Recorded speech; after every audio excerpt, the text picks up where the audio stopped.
Oremos.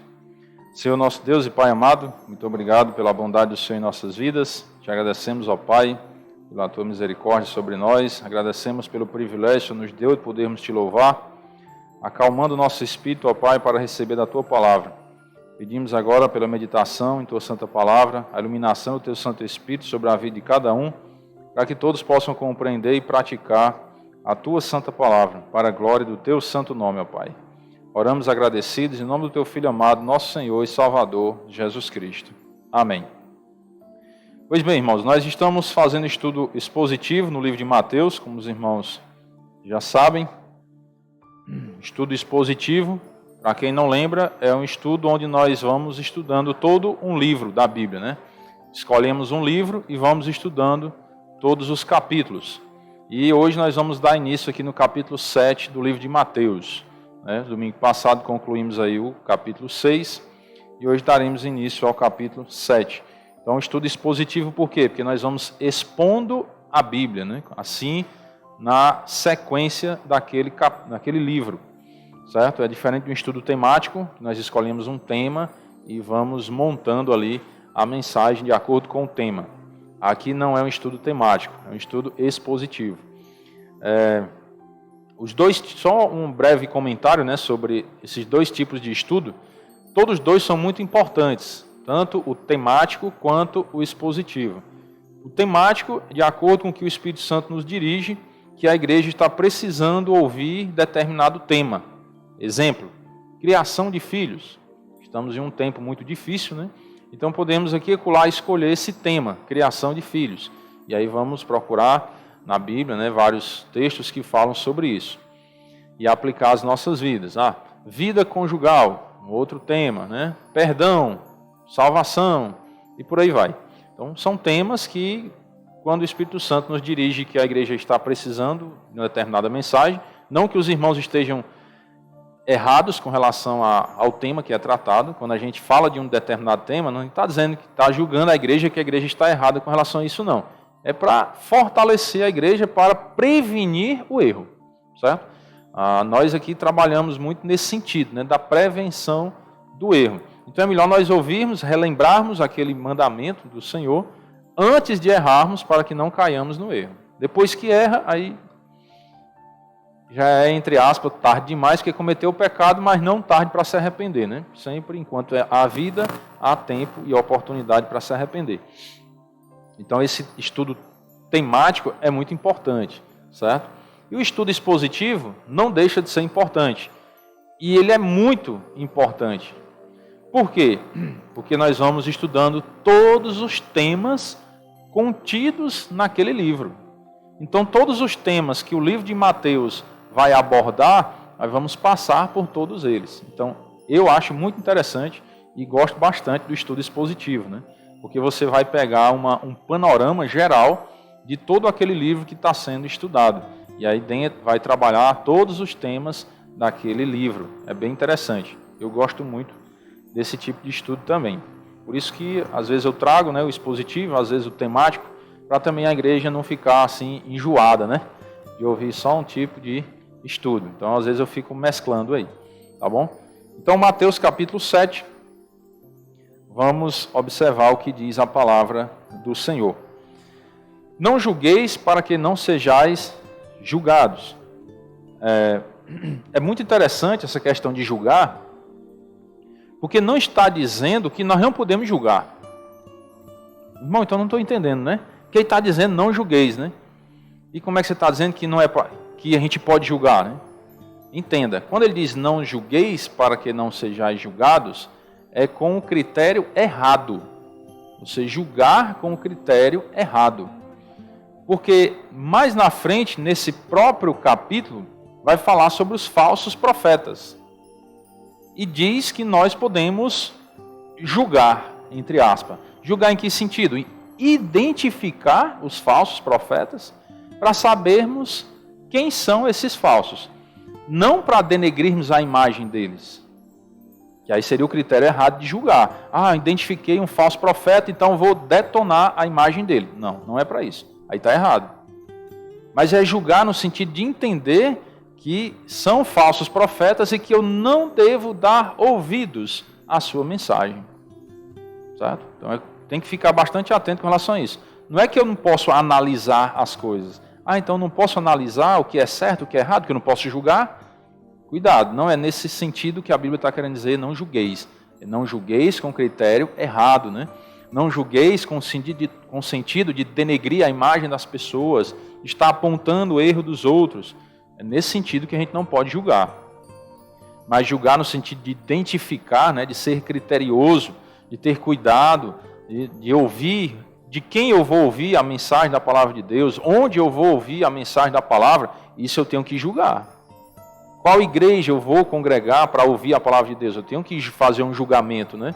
No sentido, essa igreja é boa para eu congregar, para eu ouvir a mensagem da palavra de Deus, realmente prega a Bíblia, essa igreja é boa, e aí eu vou julgar, vou fazer um julgamento, ou não. Vou fazer um julgamento, mas não é um julgamento para sair denegrindo a imagem da igreja, certo? É fazer um julgamento para eu analisar e dizer, opa, não, eu não vou para essa, vou para aquela, porque aqui eu acho que está mais dentro das escrituras sagradas. Nesse sentido, eu posso julgar, mas com o sentido de denegrir a imagem das pessoas, de estar falando mal dos outros, aí não, certo? Não julgueis, para que não sejais julgados. Vamos tentar dar um exemplo, porque às vezes a gente fica na teoria, né? E a gente não entende direito. Observe que ele diz, não julgueis para quê? Então é como se fosse quase que uma consequência, né? Se eu julgar, vai ter uma consequência. Eu também vou ser julgado. Observe, quando você fala mal de uma pessoa, tenha bastante cuidado. Porque as pessoas vão ficar observando a sua vida para ver se você também vai sair da linha para eles falar mal de você. Porque eles vão querer se vingar de você. É ou não é? A sociedade, infelizmente, age muito dessa forma. Quando você vai e atira pedra em alguém, né? Aí, um dia eu te pego, né? Se você vacilar, eu também vou detonar a sua imagem. É nesse sentido. Então tenha cuidado. Quando você vai detonar a imagem de alguém, né? Você vai falar mal de alguém. Então não julgue nesse sentido, né? Falar mal de alguém. Porque alguém vai ficar de olho em você.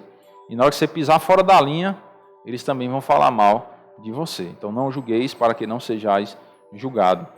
Aí ele diz, pois com o critério com que julgardes, sereis julgados. E com a medida com que tiverdes medido, vos medirão também. Então, assim, se você falar mal de alguém, fique atento, porque alguém pode falar mal de você também um dia. Então, eu já até falei para a igreja, né, eu venho tentando trabalhar isso, no sentido de que nós temos que procurar ver as coisas boas das pessoas. Não é ser hipócrita também e estar falando bem de quem não tem nenhum bem para falar, né? Se eu não tenho nada de bom para falar da pessoa, então eu fico calado, né? Mas denegrir a imagem das pessoas não é legal, né? Não fica bem, porque com esse mesmo critério eu posso também ser julgado. As pessoas podem me observar e falar mal de mim.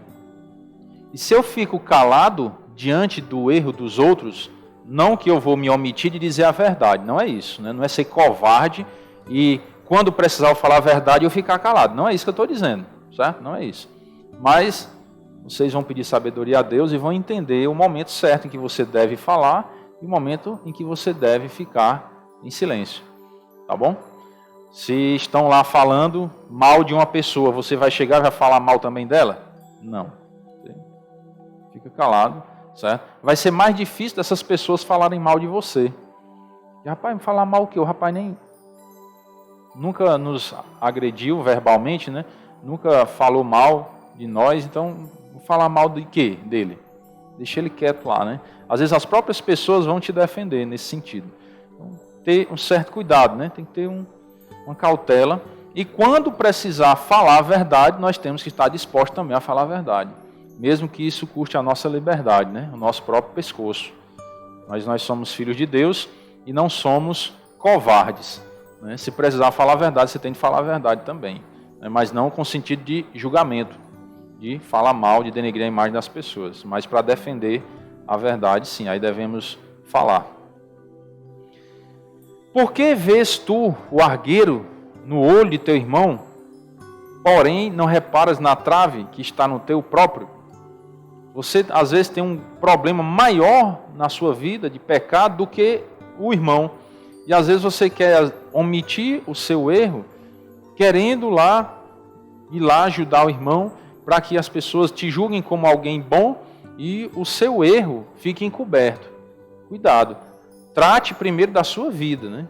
Tire a trave do seu olho primeiro, para que você possa, assim, ajudar o seu irmão a tirar o argueiro do olho dele. Aqui está tentando, esses versículos, está combatendo, irmãos, a hipocrisia, certo? De nós querermos omitir algo nosso, um erro que nós temos, e colocar em relevo o erro de alguém, né? O argueiro, né? O erro, o pecado, no olho do irmão, né? Na vida dele, e às vezes a gente quer colocar em evidência e esconder o nosso erro. Então, trate a sua vida com Deus, resolva a sua vida com Deus, e assim você vai poder ajudar o seu irmão. Ou como dirás ao teu irmão, deixa-me tirar o argueiro do teu olho quando tens a trave no teu? Você não resolveu nem os seus problemas, como é que você quer resolver o problema dos outros, né? Hipócrita, tá vendo? Tá tratando a hipocrisia. Tira primeiro a trave do teu olho, e então verás claramente para tirar o argueiro do olho de teu irmão. Então, resolva a sua vida com Deus para poder ajudar as pessoas. Uma vez eu ouvi algo bem interessante de um pensador, né? E falando sobre a nossa juventude.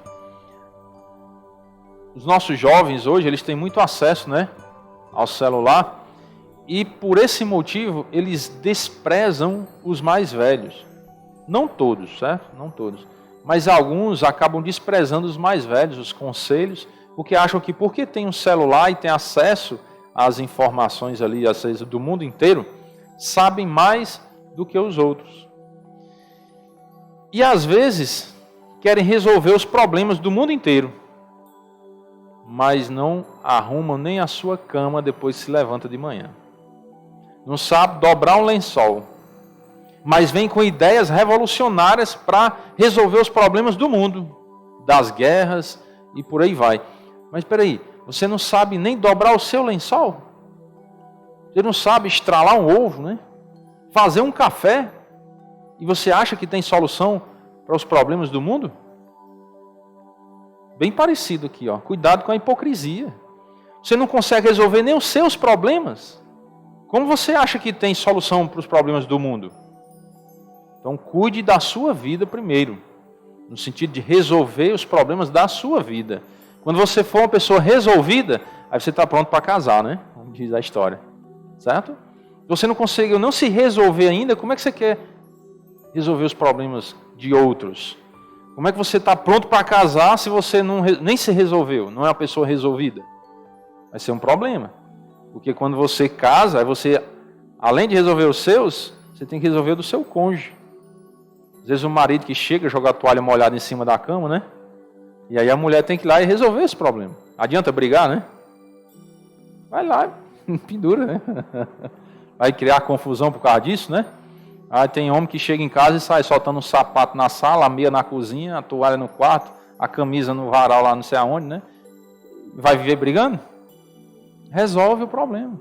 Se não for uma mulher resolvida, vai viver brigando com o marido, é ou não é? Pode pedir até uma vez, amorzinho, meu anjo do meu coração, né? Meu filho poderia tirar os seus aparatos tudo num só lugar, né? Se não resolve, se resolve. Né? Vai criar atrito a vida inteira por causa disso? Então não faz sentido, certo? E outros exemplos que eu poderia dar, né? Mas não vou passar a noite inteira dando exemplos, tá bom? Mas só para a gente entender que nós precisamos resolver a nossa vida. Eu dei exemplo de coisas práticas do nosso dia a dia para aplicar dentro do nosso tema, né? Resolva a sua vida espiritual para que você possa ajudar os outros a se resolverem também. Se você não está resolvido com você mesmo, como é que você vai poder ajudar os outros? Não deis aos cães o que é santo, nem lanceis ante os porcos as vossas pérolas, para que não as pisem com os pés e voltando-se vos dilacerem. Então aqui, irmãos, você não pode estar pegando o que é sagrado e lançando aos porcos, né? As pérolas aos porcos. O que é que isso quer dizer? Que eu não posso, irmãos, estar dando algo tão maravilhoso, que é a palavra de Deus, para quem não quer. Algo que é divino para alguém que não quer. Vou tentar dar um exemplo. Você chegou, eu vou fazer um evangelismo, né? Na rua, por exemplo. Aí eu saio batendo de porta em porta, aí cheguei numa casa, posso ler a Bíblia? Não, sai daqui, não gosto de negócio de crente, não sei o quê. Você vai continuar insistindo? Não. É lançar pérola aos porcos. Não é que você vai rejeitar as pessoas, mas as pessoas que rejeitam a Deus, não tem o que você fazer. Vai fazer o quê? Aconteceu isso comigo e com a minha esposa uma vez, lá em Novo Oriente, né? A gente foi evangelizar um vilarejo. Quando nós batemos palma na casa lá, a gente só viu o cara amolando o facão lá dentro. Tá na pedra de amolar. Aí ele nem saiu. O que é? Aí, não, a gente queria ler a Bíblia. O senhor, quer negócio de Bíblia? Não, negócio de crente, sei o que, disse um monte de coisa, né? E vai-se embora. E fazer o quê? Entrar lá, não, você vai ter que ouvir aqui, porque é a palavra de Deus, eu sou ministro do Evangelho, você vai ouvir a força, né? Não, irmãos, é jogar pérola aos porcos. Não pegue o que é santo e lance aos porcos. Observe o que aqui diz Mateus 13 e 53. Tendo Jesus proferido estas parábolas, retirou-se dali, e chegando à sua terra, ensinava-os na sinagoga de tal sorte que se maravilhavam e diziam: de onde lhe vem esta sabedoria e estes poderes miraculosos? Não é este o filho do carpinteiro? Aí começaram a não dar importância à pessoa de Jesus, a que ele falava por causa da família dele. Não se chama sua mãe Maria e seus irmãos Tiago, José, Simão e Judas? Ele tinha irmãos biológicos, viu? Jesus, tinha 4 irmãos biológicos. Não vive entre nós todas as suas irmãs? No mínimo, quantas irmãs ele tinha? 2, que é plural, né? No mínimo, 2. Ninguém sabe quantas, mas no mínimo eram 2. De onde lhe vem, pois, tudo isto? E escandalizavam-se nele. Olha, se maravilhavam com o que Jesus estava dizendo, mas se escandalizavam. Porque como pode um homem, filho do carpinteiro, com toda essa sabedoria, né? Jesus, porém, lhes disse: não há profeta sem honra, senão na sua terra e na sua casa. E não fez ali muitos milagres. Por quê? Por causa da incredulidade deles. Ele não lançou pérola aos porcos. Certo? Eles poderiam ter desfrutado de vários milagres de Jesus, de algo divino, mas não desfrutaram por causa da incredulidade. Então, se você vai falar do evangelho para alguém e alguém não quer ouvir, você não pode fazer nada. Você não vai obrigar a pessoa a ouvir, muito menos a se converter. O que você pode fazer é falar para quem quer ouvir. Se a pessoa quer ouvir, você fala. Se não quer ouvir, sacode o pó dos pés. Foi o que Jesus ensinou, né, aos discípulos. Sacudir o pó dos vossos pés e segue viagem. Vai para quem quer ouvir, certo? Pedi e dá-se-vos-á, buscai e achareis, batei e abre-se-vos-á. Pois todo o que pede recebe, e o que busca encontra, e a quem bate abre-se-lhe-á. Aqui é um incentivo, irmãos, à oração, né? Você deve orar a Deus, você vai pedir, Deus vai te conceder. Tudo o que você quiser, é isso? Não, é tudo que for da vontade dele, que for o melhor para você. Então, tudo que for segundo a vontade de Deus, que for o melhor para a sua vida, se você pedir com fé, você vai receber. E tudo que você pedir a Deus, que não for da vontade dele, que é o melhor para a sua vida, ele não vai te dar. Certo? Nós temos que ter essa consciência. E, irmão, mas eu já pedi tanto isso a Deus, Deus não me deu. É porque não é o tempo, ou então ele não quer te dar mesmo. Então, você tem que entender, né? E entregar a Deus, que ele sabe o que é melhor para nós. E é interessante que aí ele vai complementar, né, essa ideia da oração. Você vai pedir a Deus e Deus vai te conceder o quê? Presta atenção. Ou qual dentre vós é o homem que, se porventura o filho lhe pedir pão, lhe dará pedra? Seu filho de manhã, quando diz: papai, estou com fome, mamãe, estou com fome, quero comer pão. Você vai pegar uma pedra de calçamento e dar para ela? Não. Você vai pegar o pão, passar manteiga, né? Não é margarina, é manteiga, né? Manteiga, ou ainda às vezes bota um ovinho dentro, um queijinho, né, uma carninha moída, ainda faz um cafezinho ou um suco aí, mas o filho só pediu pão, não foi? Você deu muito mais do que o seu filho pediu. Foi ou não foi? Porque você sabe a necessidade do seu filho, o que é melhor para ele. Então você vai conceder muito mais do que ele pediu. Deus está dizendo, ó, peça ao Papai Celestial, né? Você que creu em Jesus é filho de Deus. Então peça ao seu Papai Celestial que ele vai te conceder, ó. Pedi, dá-se-vos-á. Buscai, achareis. Batei, abre-se-vos-á. Pois todo o que pede, recebe. O que busca, encontra. E a quem bate, abre-se-lhe-á. Aí ele diz, vocês sabem dar boas coisas para os filhos? Vocês que são maus, são seres humanos, são pecadores. E Deus? Aí ele diz, ó, ou se o filho, né, lhe pedir um peixe, lhe dará uma cobra? Não vai dar, né? Ora, se vós que sois maus, sabeis dar boas dádivas aos vossos filhos, quanto mais vosso Pai que está nos céus dará boas coisas aos que lhe pedirem. Então, se nós seres humanos damos coisas boas aos nossos filhos, nós temos que ter essa fé e essa confiança que Deus também vai nos dar coisas boas. Se você creu em Jesus, você é filho de Deus. Se você não dá nada de mal para o seu filho, você imagine Deus, que é um Pai amoroso e misericordioso. Ele vai te dar só tudo de bom e do melhor. Você tem que pedir com fé, né? Crendo, recebereis. Tudo quanto, pois, quereis que os homens vos façam, assim fazei vós também a eles, porque esta é a lei e os profetas. Esse versículo é bem interessante. Estava meditando nele e entendendo como um resumo de toda a lei e os profetas. Porque ele diz, ó, esta é a lei e os profetas. Como se fosse um resumo. Como é que você vai resumir a lei e os profetas? Faça somente aquilo que querem que façam com você. Certo?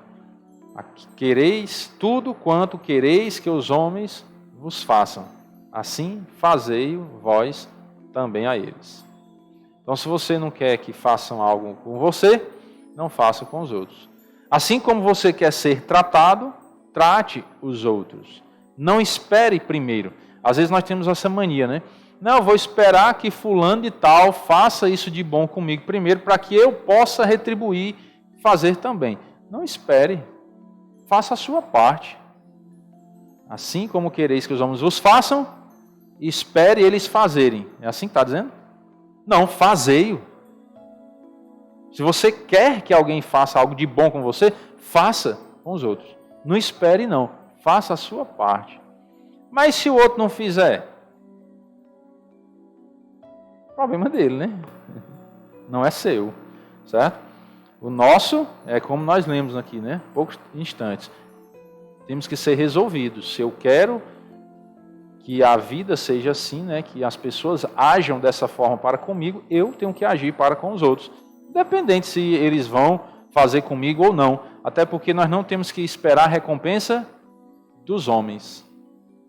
Nessa recompensa vem de Deus e não dos homens. Então, fazer a nossa parte. Esta é a lei e os profetas, né? Faça a sua parte. Não espere por ninguém. E faça o que é bom. Não vá pagar com a mesma moeda má. Se alguém fez algo de mal com você, você retribuir com a mesma má moeda. Faça o bem. Entrai pela porta estreita, larga é a porta, espaçoso o caminho que conduz para a perdição, e são muitos os que entram por ela. Na porta larga, são muitos os que estão entrando por essa porta. Porque estreita é a porta e apertado o caminho que conduz para a vida, e são poucos os que acertam com ela. Eu estava lendo o comentário aqui do John MacArthur, achei bem interessante o que ele comentou com relação a esses dois versículos, o 13 e o 14. Ele trata como se fosse aqui todos os ensinamentos religiosos, tanto a porta estreita quanto a porta larga. São religiões que estão ensinando o caminho da salvação. Achei interessante essa visão dele, certo? E aí ele diz o seguinte: a porta estreita são aqueles que ensinam que a salvação é exclusivamente pela fé. Somente pela fé. E a porta larga são aqueles que ensinam outras formas de ser salvo, outros caminhos para a salvação.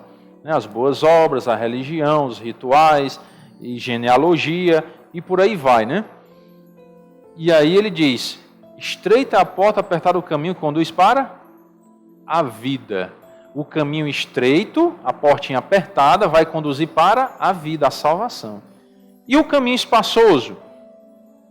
Para a perdição. Então ele, segundo a visão do John MacArthur, religiões estão ensinando pessoas a irem para o inferno. Para o inferno. Porque estão ensinando a porta larga. Você pode ir para o céu se fizer boas obras. Eu ia dizer um negócio aqui, mas às vezes vocês vão saber qual é a igreja que ensina isso, né? Vou dizer não. Eu digo. Não, vou dizer não. Tem alguns dizendo assim, diz, né? Mas não vou dizer. Certo? Então ensinam muitas coisas que são outras formas de serem salvos, que não é a fé. Tem uns que até dizem assim, não, você tem que crer em Jesus, mas você tem que fazer isso. Essa é a porta larga, é o caminho espaçoso. O caminho estreito é só Jesus. Esse caminho é fácil? Não. Por que não é fácil? Porque nós não queremos largar o orgulho da nossa vida. Nós não queremos confiar unicamente em Jesus para nos salvar. Geralmente nós queremos ter uma parcela na salvação. Por quê? Para nos gloriarmos. Não, eu fui salvo porque eu fui uma pessoa boa. Eu fiz isso, eu fiz aquilo, não é? Eu fiz boas obras, eu parei de fazer aquilo que era errado, não é assim? A gente pensa, por que você está na igreja hoje? Não, porque eu parei de fazer isso e aquilo que era errado, então hoje eu sou um crente. A glória é sua? Se for, é o caminho largo esse aí. Não é apertado, não. O caminho apertado, por que você está na igreja hoje? Porque Jesus me salvou. Né? Jesus me salvou. Como é que você sabe que vai para o céu? Porque Jesus pagou a minha entrada no céu. A glória é dele. Esse é o caminho apertado. E é difícil, porque às vezes a gente não quer reconhecer isso, né? Que somente ele pode fazer, que eu não consigo fazer nada para a salvação. É difícil. Certo? É fácil de entender, né? É difícil de aceitar. Porque a gente geralmente não quer.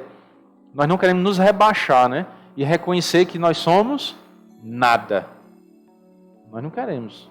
É difícil não dizer, quem é você? Nada. Sou um miserável, pecador, perdido, imprestável. Você já disse isso para alguém? Que você é assim? É difícil, né? A gente não quer assumir isso. Eu sou miserável, pecador, perdido, sou imprestável, eu não presto para nada. A Bíblia diz lá em Isaías 64:6, né? Nós somos como imundo e todas as nossas justiças como trapos da imundícia. Serve para quê? Para nada, só para ser jogado fora. Nós servimos para nada. E é difícil reconhecer isso, é difícil. É por isso que o caminho é estreito e apertado, né? São poucos os que acertam com essa portinha estreita. Porque esse outro caminho é mais fácil, né? Espaçoso. Né? Você ouvir uma mensagem, você é uma pessoa boa, você pode fazer por onde ir para o céu. Se você der uma esmola, uma caridade, né? Deus vai te recompensar com as bênçãos celestiais. Uma mensagem linda, não é não? Maravilha isso aí. Rapaz, eu sou uma pessoa boa, né? Eu posso ir lá fazer algumas coisas boas na frente das pessoas para que os outros me vejam e assim eu fique na ilusão que Deus vai me receber no céu por isso. E lá no meu escondidinho, né? Que ninguém está vendo, mas Deus está. Aí eu posso fazer as minhas coisinhas erradas. Esse caminho é muito bom, não é não? Muito fácil para andar nele. Muito fácil. Mas não conduz para o céu. Conduz para a perdição. Então cuidado, né? Com as mensagens que se ouvem por aí, que dão coceira nos ouvidos. Que às vezes a gente fica assim, que delícia, né? Bom demais de ouvir um negócio desse. É muito fácil assim, né? Cuidado, porque às vezes essa facilidade aparente vai te complicar por toda a eternidade. É muito melhor a gente ouvir a verdade, nem que doa, né? Nem que confronte a nossa vida, mas que te conduza para a salvação. E aí você tenha um gozo, uma felicidade eterna lá nos céus. É muito melhor. Acautelai-vos dos falsos profetas, que se vos apresentam disfarçados em ovelhas, mas por dentro são lobos roubadores. Então, tenha cuidado. Então aqui você vai fazer um julgamento, é ou não é? Tenho que ter cuidado, vou julgar. Mas não, repito, né? O que nós falamos no início, não é julgar para falar mal, fulano, cicrano, não. É julgar para nós mesmos se está certo ou se está errado. E aí eu seguir aquilo que é certo. Como é que eu vou conhecer um falso profeta?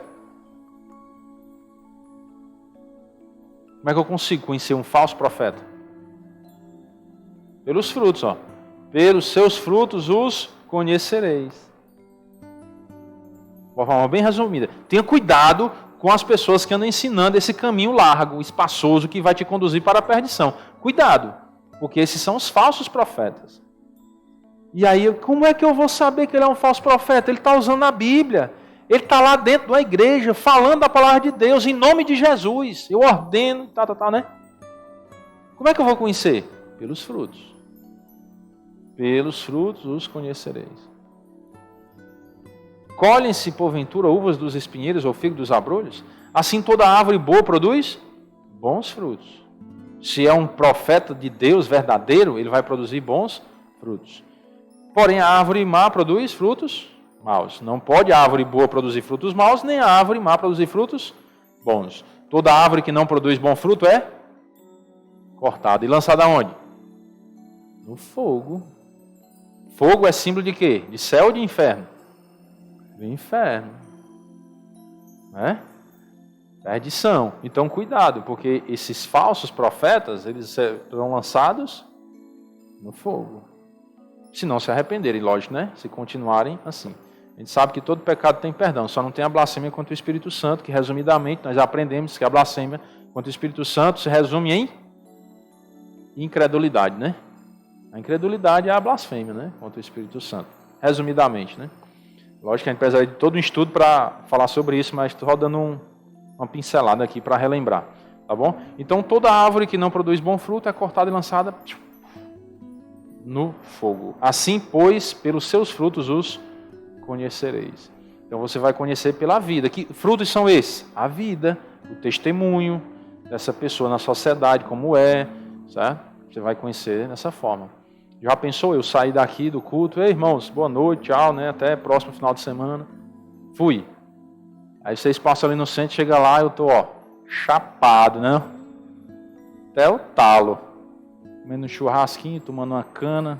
E aí, meu irmão? Tudo bom, bro, né? Vocês vão dizer, rapaz, esse pastor é muito doido, né? Que fruto é esse, irmãos? Como é que vocês vão me conhecer? Mas esse pastor aí não é verdadeiro, não. É um falso profeta, certo? Então, cuidado. Se você for um observador das Escrituras, você também vai conseguir observar os falsos profetas pelos ensinos deles, pelos que eles estão ensinando. Você já vai conseguir observar. E aqui eu já dei alguns exemplos hoje, né? Se tem uma pessoa ensinando que a salvação é por obras, é um verdadeiro ou um falso? Falso, porque a Bíblia diz que a salvação é por fé. É de graça, né? É um favor imerecido. Pela graça sois salvos mediante a fé, isto não vem de vós, é dom de Deus. Efésios 2:8. Está lá escrito.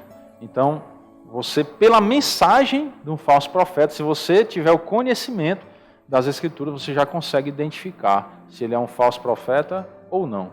Certo? Então, e você observa, no versículo 21 em diante, também está mostrando que pessoas que estão dentro das igrejas, alguns vão para o inferno. Isso não é bom de ouvir, não, irmãos. É assustador. Não é? Como é que pode? Pessoas que estão nas igrejas vão para o inferno? Quem está dizendo não sou eu, não.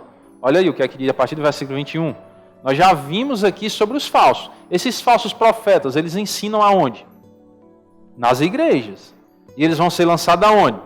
No fogo. Agora observe o que vai dizer do versículo 21 em diante. Nem todo o que me diz, Senhor, Senhor, entrará no reino dos céus, mas aquele que faz a vontade de meu Pai que está... Olha, está vendo, irmão?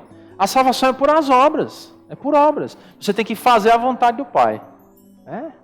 Qual é a vontade de Deus? Que todos sejam salvos e cheguem ao pleno conhecimento da verdade. Quem é a verdade? Cristo. Ele é o caminho, a verdade e a vida. E ninguém vai ao Pai se não for por Ele. Entenderam agora? Quando ele diz, a vontade do Pai. A vontade do Pai é a salvação. E que você conheça a verdade. Cristo, porque Ele é o caminho que conduz a Deus. Então, cuidado. Muitos naquele dia hão de dizer-me, Senhor, Senhor, porventura não temos nós profetizado em Teu nome? Onde é que se profetiza? Na igreja. E em Teu nome não expelimos demônios? Onde é que você vê as pessoas expelindo demônio? Nas igrejas. Em Teu nome não fizemos muitos milagres? Onde é que você vê as pessoas fazendo milagre? Na igreja. Então lhes direi explicitamente, nunca vos conheci. Apartai-vos de mim os que praticais a iniquidade. Iniquidade significa o quê? Pecado. Pecado. Irmão, então todo aquele que cometer pecado não vai ser reconhecido pelo Pai? Não é isso não. Preste atenção no verbo praticar. Isso aí significa viver na prática do pecado. Viver na prática, certo? É um estilo de vida da pessoa. Não é a pessoa que cometeu um deslize e um pecado. É praticais, ou seja, a pessoa que vive naquela prática do pecado e tá, não, mas todo mundo faz, mas os crentes são assim, né? Será? Está dizendo, apartai de mim os que praticais a iniquidade. Está lá dentro da igreja, profetizando, fazendo milagres, sinais e prodígios e tudo mais, expulsando demônios, mas vive uma vida devassa, distante de Deus. Como nós vimos, pelos frutos os conhecereis. Essas pessoas, Deus vai dizer para eles o quê? Apartai-vos de mim. Nunca vos conheci. Vocês nunca foram meus filhos. Porque vivem na prática do pecado. Vivem uma vida distante de Deus. Só de aparência. Né? Todo aquele, pois, que ouve estas minhas palavras e não as pratica. Certo? Pratica. Ou seja, guarda ali no coração, né? Em vez de viver praticando o pecado, viver praticando a palavra. Não que a salvação seja pelas obras, para que você possa ter o entendimento e seguir a orientação de Deus. Opa, então não é por obras, não é por eu fazer milagre, profetizar, que eu vou ser salvo. Eu vou ser salvo por praticar a palavra. E o que é que a Bíblia me ensina a praticar? A fé. Crer no Senhor Jesus, será salvo. E aí a tua vida cristã vai acumular recompensas nos céus, que são os galardões. Mas a entrada no céu é por meio da fé. Então aquele que ouve as palavras e as pratica será comparado a um homem prudente que edificou a sua casa sobre a rocha. Caiu a chuva, transbordaram os rios, sopraram os ventos e deram com ímpeto contra aquela casa que não caiu, porque foi edificada sobre a... Quem é a rocha? Jesus Cristo. Né? Você edificar a sua fé na rocha, que é Cristo, vai vir as tempestades da vida, vai vir o juízo de Deus, e ele não vai te atingir, né? Porque você foi edificado sobre a rocha. E todo aquele que ouve essas minhas palavras e não as pratica, não obedece essa palavra, será comparado a um homem insensato, que edificou a sua casa sobre a areia. E caiu a chuva, transbordaram os rios, sopraram os ventos e deram com ímpeto contra aquela casa, e ela desabou, sendo grande a sua ruína. Então, quando veio o juízo de Deus, essa pessoa foi para a perdição. Quando Jesus acabou de proferir essas palavras, estavam as multidões maravilhadas da sua doutrina, porque ele as ensinava como quem tem autoridade, e não como os escribas. Então, observe, irmãos, nós tratamos vários assuntos, né? Então, você tem que ficar atento, né, ao juízo, você não julgar os outros, né, você não lançar as pérolas aos porcos, pregar para quem quer ouvir, né, e não pescar em aquário. Nós já falamos sobre isso também, né? Você não vai estar atrás das pessoas que já são crentes e está querendo perturbar a cabeça delas, tirar elas das igrejas delas e trazer para cá. Você vai pregar para alguém que não conhece o Evangelho e quer ouvir o Evangelho. Aí você vai pregar para essas pessoas. Se alguém de uma outra igreja quer vir ouvir conosco, tudo bem, é muito bem-vindo. Mas nós não vamos lá perturbar uma pessoa, bater na porta da casa dela, evangelizar e... Opa, vai querer falar das escrituras sagradas para você, da Bíblia? Não, eu já sou crente. Ô, meu irmão, Deus te abençoe, continue a sua caminhada cristã e eu vou para frente. E é assim que a gente faz no nosso evangelismo, certo? Não é chegar lá e tu é crente, qual é a tua igreja? Né? Não, mas lá eles ensinam um negócio lá que não é muito certo, não. Vem aqui, aí começa a perturbar a cabeça das pessoas. Isso está errado. Nós não podemos fazer isso, certo? Não devemos fazer esse tipo de coisa, que aí nós chamamos de pescar em aquário, né? Alguém que já está apto a ouvir a palavra, você vai lá e perturba a cabeça dela. Se a pessoa quer vir ouvir conosco, é muito bem-vindo, nós damos glória a Deus por isso, né? Tem algumas pessoas que estão aqui conosco hoje, frequentando a igreja conosco, que se converteram em outras igrejas e estão aqui, porque vieram, né? Se identificaram com a pregação, com a liturgia do culto, e entenderam que nós seguimos realmente as Escrituras, estão conosco, são muito bem-vindos, né? São nossos irmãos em Cristo. Mas nós irmos lá perturbar eles, não, certo? Isso não é aprovado por Deus. E também, irmãos, vimos sobre, né, essas duas portas, né, a estreita e a larga, qual que nós devemos seguir. Né? Vimos um incentivo à oração, que Deus vai ouvir a sua oração da melhor forma. Vimos aí um alerta também sobre os falsos profetas, ter bastante cuidado para não ser enganados. E esses dois fundamentos, né? O fundamento da rocha e da areia. A rocha que é Cristo, a areia, né? As coisas aí do mundo que são contrárias à vontade de Deus. Então, que nós tenhamos sabedoria cada dia, essa deve ser a nossa oração constante, para não sermos enganados pelo inimigo de nossas almas e aí acabarmos sendo arrebatados para... Vou dizer essa palavra, mas entendam que não estou falando de perda de salvação, né? Sermos arrebatados para a perdição. Não que nós perdemos a salvação. Mas às vezes você está ouvindo, não é salvo ainda e fica, né, perturbado por outras doutrinas, ouvindo coisas que não são de acordo com a Bíblia e indo pelo caminho largo. E às vezes vai para a perdição. Então tenha bastante cuidado, né? Peça a Deus sabedoria para que você possa ter o entendimento correto das Escrituras e andar pela porta estreita. Apertar o caminho, mas ele te conduz para a vida. É muito melhor. Amém? Vamos orar. Senhor, nosso Deus e Pai amado, muito obrigado, Senhor, pela Tua palavra, que nos ensina o caminho da salvação, nos ensina o correto, o certo, e pedimos ao Senhor, Pai, sabedoria cada dia para entender a Tua palavra e coragem para agirmos pela razão do que é a vontade do Senhor para as nossas vidas. E assim, ó Pai, fazermos a vontade do Senhor e glorificarmos o Teu santo nome. Pedimos as bênçãos do Senhor cada dia para glorificarmos a Ti, ó Pai. Pedimos as bênçãos do Senhor pela noite, um bom descanso a todos, a proteção e cuidado do Senhor sobre a vida de cada um durante a semana, a vitória sobre o mal e sobre o pecado.